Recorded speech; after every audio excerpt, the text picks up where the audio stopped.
Welcome back for another book review. Today we are talking about this one. So this is The Everyday Witch's Coven, Rituals and Magic for Two by Deborah Blake. So this book is really fantastic. Apparently it's kind of a retake on her very first book. So her very first book was all about covens. I haven't read it. It's not available at the library, so eventually I'll have to buy it. But that very first book is very traditional Wicca, where this is very much more modern, eclectic witchcraft. And so this book really was like, I'm not gonna start a coven anymore. Like, I've kind of given up on that and I'm very content being solitary. That said, this book is really good if you are considering it. Whether it's just gonna be you and a couple friends, or if you want to have an official coven, like, it has so many questions and considerations that you need to have going forward. And she gives a lot of examples and really explains, like, the why you should be asking these questions, and it just felt like, once again, a Deborah Blake book. Honestly, you just sit down and it feels like you're chatting with like kind of a friend, but like an informative friend, like the smart friend that you want to learn from, because she's so casual but also isn't too casual. Again, there's a fine line, and the majority of authors tend to hit that mark, but sometimes you have the extremes, and she nails it. Very similar to like Scott Cunningham, where you just pick up the book and you just feel like you're wrapped up in a warm blanket. Same with Deborah Blake. I absolutely love her work. And this is no exception. This is the brand new one from her. I really think that if you are going to have any sort of coven work, and again, it doesn't even need to be an official coven, but if you plan to ever really do ritual with other people, this is something that you might want to keep in mind. And honestly, like, some of the questions, like, you might naturally have. So for example, trying to do ritual with my husband, some of these questions have come up, but like in a much more natural, like not like going through a list sort of way of like, how do we want to cast circle? And who's going to be the leader? And who's going to do like, who's going to grab all of the supplies? And like, who's going to gather the supplies? Because like for us, if we do ritual outside, I'll get it together, he'll take it outside. And like, just stuff like that, let alone if you do it with like other people like coming to your house and whatnots. But like, it's just certain questions like, do you do a full casting of a circle? Do you do a partial? How do you feel like you need to prepare the space if it's outside versus inside?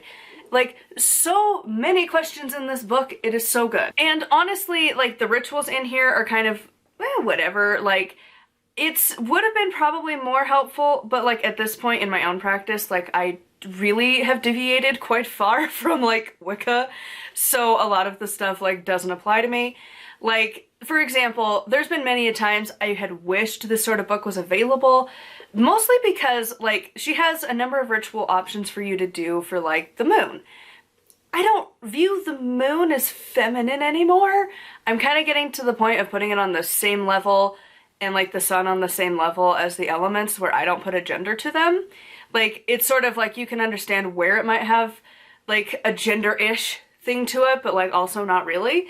I feel like I'm getting to the point where for me the moon and the sun are in the same boat, and in Norse mythology they were not big deals, and it wasn't really like the stuff we have. There really isn't a deity of that thing. Like, there isn't a moon deity or a sun deity.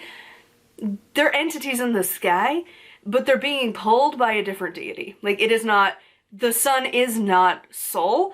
Her chariot carries the sun, kind of. And same with Manny and the moon, and he like eventually has like two little helpers that do the phases of the moon, and like they're not, like, the moon itself and the sun itself aren't really deities.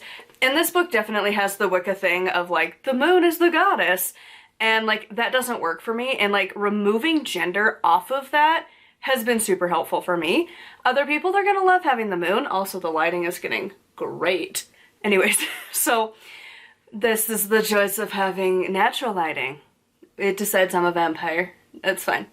Anyways, so for like this book to have it be like, oh, but it's the goddess and like the full moon, it's everything is like the goddess and the god. It kind of, again, for me, it's like, right, we're in the Wicca category. Like, it's not entirely, but it definitely has a lot of that to it.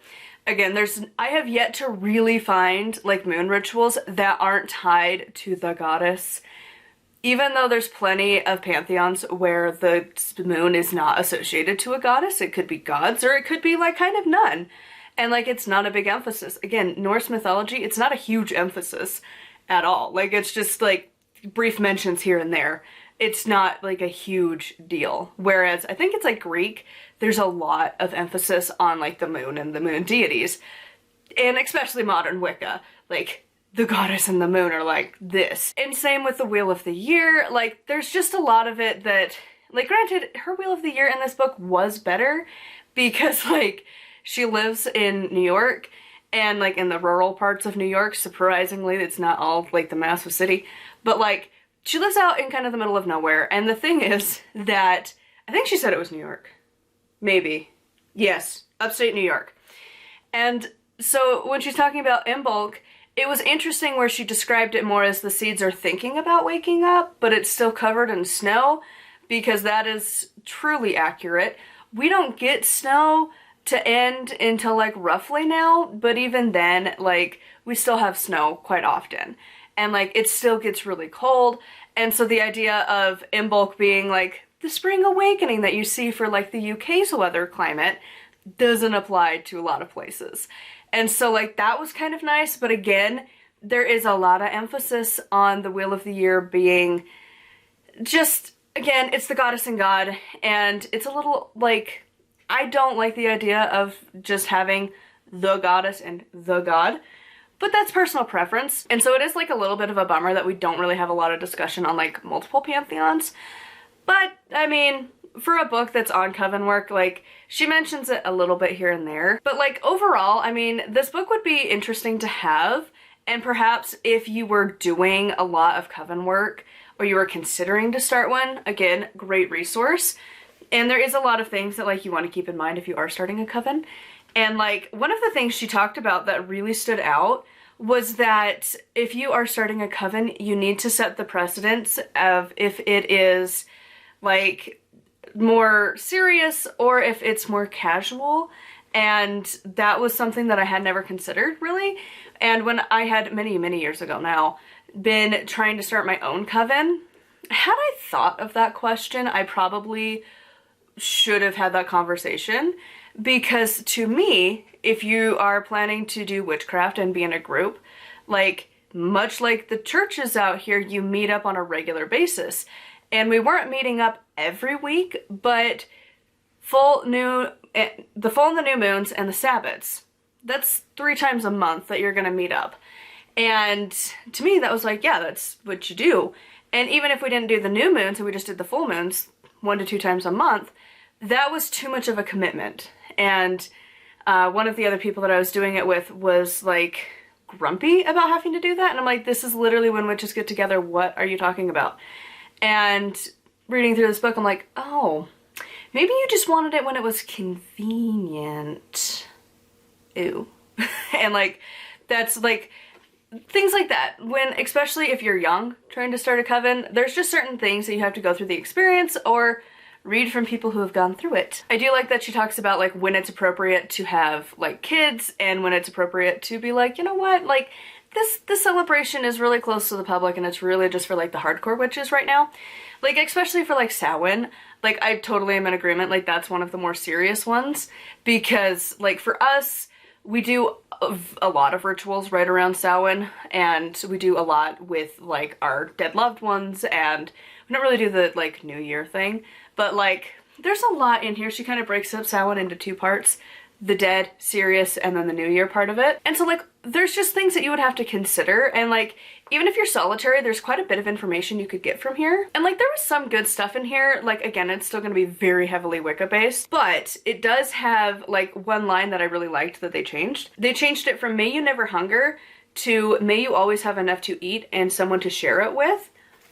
That would just, it just warms the heart, because it's like, that is kind of what you want. You want to have enough food in your home and that you're not like literally starving. And then you want to have friends and family around to share such food with. And like, it was just like a nice little twist on it, because I feel like "May you never hunger" and "May you never thirst" just doesn't quite have the same vibe as having someone to share it with. Like it's a small change, but I liked it. And there's a number of those in this book. So overall, this is definitely a good book from Deborah Blake. It's just not a lot of information that's really relevant to me as someone who's really honing in on solitary. And like the only like sort of like Coven-ish thing that I have is on my Patreon. And even then, it's not quite the same as actual Coven work, because I've just learned that, like, there's just too much drama that goes into Covens that, like, it's more of like a fantasy, and like, if we had kids, we'll do stuff with them, and that's about it. Like, I don't really see myself trying to start a Coven anymore, and like, the local community here is like a lot, and I'm sure it's changed, but like, still no. And like, it's a bit of a bummer to see how much, like, how you take it seriously and how much work you're willing to put into it, and not everyone else is going to do that. Like, it can be a bit disheartening. And so for me, it's easier just to stay solitary. But other people, if you have like committed friends, like, this would be a fantastic book for you to start with. So anyways, I would love to hear your thoughts on this one in the comments down below. Huge thank you to my patrons. I'll have their names here on the screen. If you'd like to support me and get access to exclusive content, it is patreon.com/nightwillowcrafts. Make sure to like and subscribe. I post every single day, and until next time, thank you so much for watching, and blessed be.